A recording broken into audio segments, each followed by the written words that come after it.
Hello friends, मैं हूँ काजल और आज मैं एक नई कहानी के साथ आई हूँ।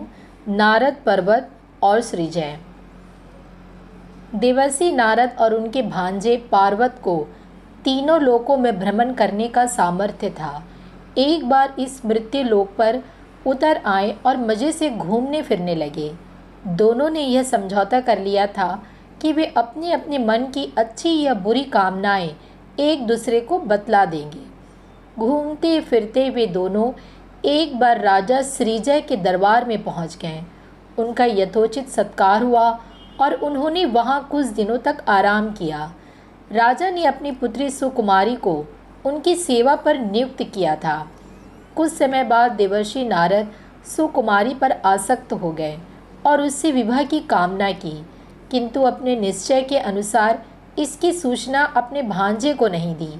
जो हो, पार्वत को अपने मामा का चेहरा देखकर ही उनकी मनोकामना का पता चल गया।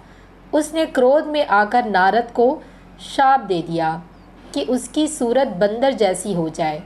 पार्वत ने कहा, सुकुमारी तुमसे विवाह तो कर लेगी, किंतु उसको तुम बंदर जैसे नजर आओगे। दूसरों को तुम्हारा असली रूप नजर आया करेगा।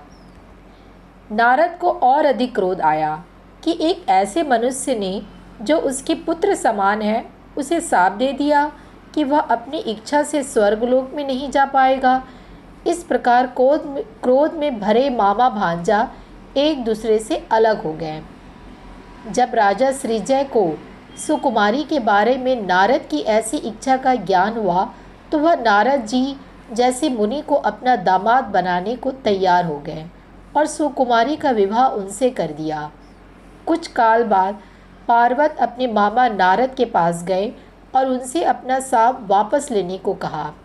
नारद ने क्रोध भरा उत्तर दिया कि पार्वत छोटा है, अतः पहले उसे ही अपना शाप वापस लेना चाहिए।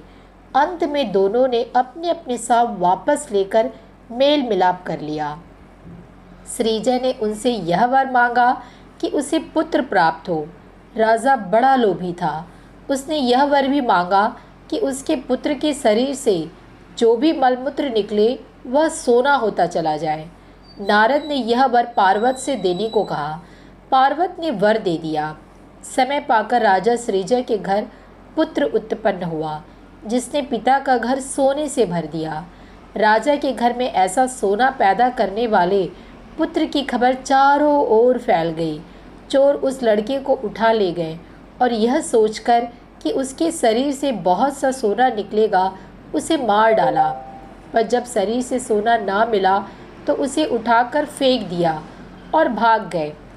राजा ने अपने पुत्र का शरीर देखकर बहुत अधिक विलाप किया। तब नारद और पार्वत ने राजा को 16 महान पुरुषों की कहानियाँ सुनाई, जो अपने काल के भरे उत्थान में मर गए थे।